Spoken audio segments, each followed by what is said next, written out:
لو قلتلك إنك ممكن تاخد أجر مئات السنين من غير ما تقوم الليل ولا إنك تصوم، كل اللي عليك بس إنك تمشي برجليك.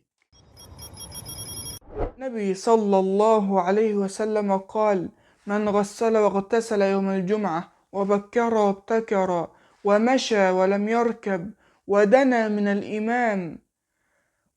من الإمام واستمع ولم يلغو، كان له بكل خطوة عمل سنة، أجر صيامها وقيامها. الحديث دوت في الأجر أقسم بالله تحس إن هو أعظم حديث. يعني خطوة بس، خطوة برجلك كده أهو بأجر سنة صيامها وقيامها. يعني أنا لو مشيت 200 خطوة أخد 200 سنة أجر. كان يعني فيما أتذكره، يعني كنت بسمع فيديو كان لشيخ بي بي يعني بيشرح الحديث دوت لطلابه. ففي أحد الطلبة قال له الحديث دوت ضعيف أو ملوش سند، أو يعني الحديث ده مكذوب. فالشيخ قال له ليه؟ قال له إيه الأجر ده كله؟ يعني خطوة بسنة.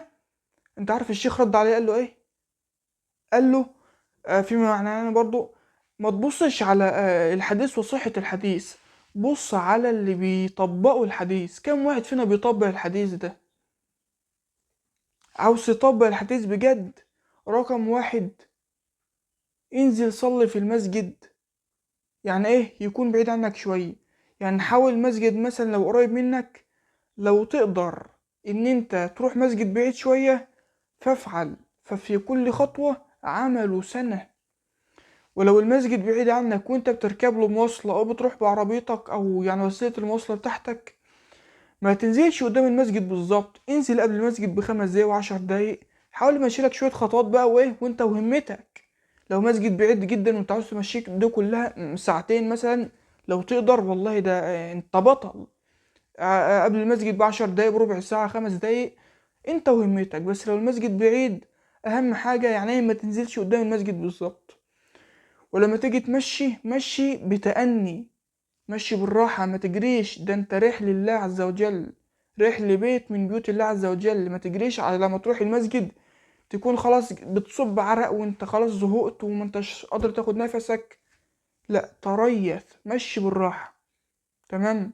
فبس اللي انا عاوز اوضحه لك من الفيديو القصير دهوت ان خطوتك يوم الجمعة خطوة مش عادية. الخطوة ديت فعلا فعلا فعلا ممكن تكون هي سبب في دخولك الجنة.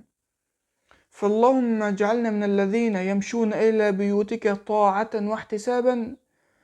وصلوا وسلموا على النبي محمد صلى الله عليه وسلم. ده طبعا حاجة أساسية يوم الجمعة، إن انتوا تكثروا من الصلاة على النبي محمد صلى الله عليه وسلم وقراءة سورة الكهف. تمام. وطالما انت وصلت لاخر الفيديو الصغير دوت، ما تنساش تدعمنا بلايك وتعملنا اشتراك في القناة عشان يوصلك باقي الفيديوهات بتاعتنا. وسيب لي رايك في التعليقات في الحلقة ديت والحلقات القادمة عاوزنا نعملها عليه ان شاء الله، لان دعمكم دوت هو اللي بيخلينا نستمر في تقديم هذا المحتوى بشكل افضل واكتر ان شاء الله. والسلام عليكم ورحمة الله وبركاته.